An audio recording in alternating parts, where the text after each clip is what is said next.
현대인의 필수 3대 가전, 빨래 건조기, 식기 세척기, 그리고 로봇 청소기. 그 중에서 특히 저는 물론이고 와이프나 어머니가 가장 만족하고 사용하는 가전이 바로 이 로봇 청소기예요. 지금까지 로봇 청소기의 최대 단점은 저처럼 좀 이렇게 정리정돈이 잘 안 되고 땅바닥에 이렇게 막 물건이 이렇게 널브러져 있고, 이런 사람들은 사실 로봇 청소기를 활용하기가 쉽지가 않았었어요. 바닥에 펜이나 전선 같은 거 있으면은 로봇 청소기가 이걸 빨아들여 버린다든지 아니면 막 전선에 바퀴가 엉킨다든지 막 그랬었거든요. 또 애완동물 배설물이라도 있으면은 로봇 청소기가 청소하다가 그거를 질질 끌고서 막 방에다가 다 발라놓는다고 하더라고요. 그런데 제가 오늘 소개드릴 로보락 S6 맥스 V 같은 경우에는 기존에 있던 로봇 청소기의 단점을 굉장히 많이 개선을 시켰어요. 예를 들어서 저가형 로봇 청소기 같은 경우에는 이 LDS 센서가 없고 그냥 이 범퍼 센서만 있어가지고 여기에 부딪힐 때까지 청소를 하면서 그냥 달려가는 거예요. 그래서 가구 같은데 이렇게 부딪히면 아무래도 상처도 나기 쉽고 이렇게 쾅쾅 부딪히는 소음도 꽤 크거든요. 근데 이 LDS 센서가 있으면은 벽과의 거리를 계산을 해가지고 부딪히기 전에 얘가 속도를 늦춰가지고 이렇게 꽝 부딪히지가 않고 이렇게 살짝만 부딪힙니다. 그래서 개인적으로는 돈 조금 들더라도 무조건 LDS 센서 있는 제품을 추천했었거든요. 근데 이 LDS 센서가 있어도 이 기종 이전 제품들은 LDS 센서보다 낮은 곳에 있는 물체들은 얘가 또 인식을 못합니다. 뭐 전선이나 이런 거, 또 뭐 멀티탭 같은 거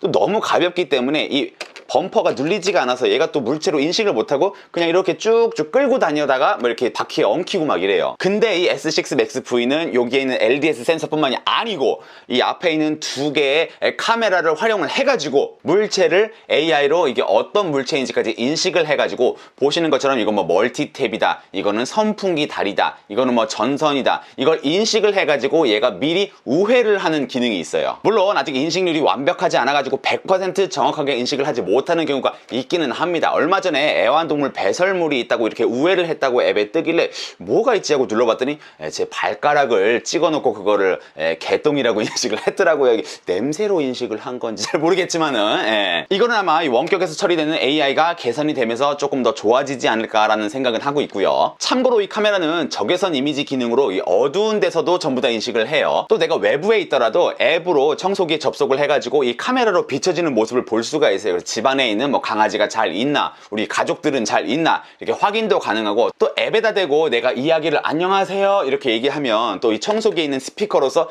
안녕하세요 이렇게 집안에다가 뿌려주는 그러한 기능도 있어요. 안녕하세요. 거기 비키세요. 청소해야 되니까요.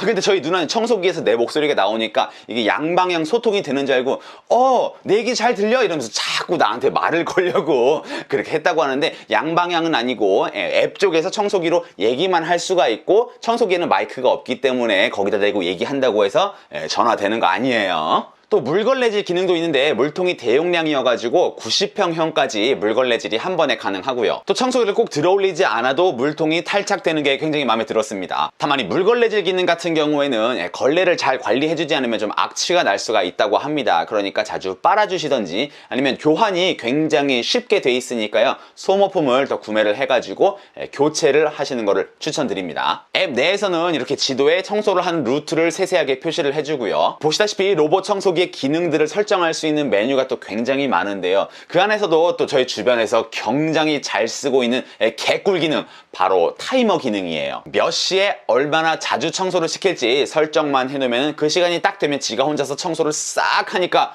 굉장히 편하죠. 또 가상벽 같은 거 추가 구매할 필요 없이 앱 내에서 가상벽이나 진입 금지 구역을 설정을 해놔가지고 뭐 현관에 신발 놓는 곳이랄지 아니면 강아지 화장실 패드 있는 곳이랄지 이렇게 못 들어가도록 설정을 할 수가 있겠죠. 사실 오늘 이런저런 신기능을 많이 소개해 드렸습니다만은 개인적으로는 기본기에 충실한 게 더 마음에 들었어요. 이전에 쓰던 기종보다 훨씬 더 소음도 조용하고 흡입력도 훨씬 더 셉니다. 또 바퀴도 뭔가 어디에 걸렸을 때 뭔가 넘어가는 힘이 좀 더 세진 것 같아가지고 저는 여러모로 만족을 하고 사용을 하고 있어요. 다만 단점이라고 한다면 아무래도 신제품이고 여러가지 기능들이 들어있다 보니까 이 가격대도 저렴하지만은 않다는 거, 그리고 모든 로봇 청소기의 공통사항, 항상 바닥을 깨끗하게 유지해야 로봇 청소기의 기능을 100% 활용할 수 있다는 겁니다. 저 개인적으로는 좀 이렇게 다 바닥에 뭐 물건도 좀 놓고 이렇게 생활하는 스타일이어가지고 100% 활용하지 못하는 것 같아가지고 그게 뭐 제 잘못이긴 하지만 가장 좀 아쉬웠던 부분이 것 같아요. 그래요. 그럼 오늘도 영상 봐주셔서 감사하고 저는 또 다음 비디오 때 뵙도록 하겠습니다, 여러분.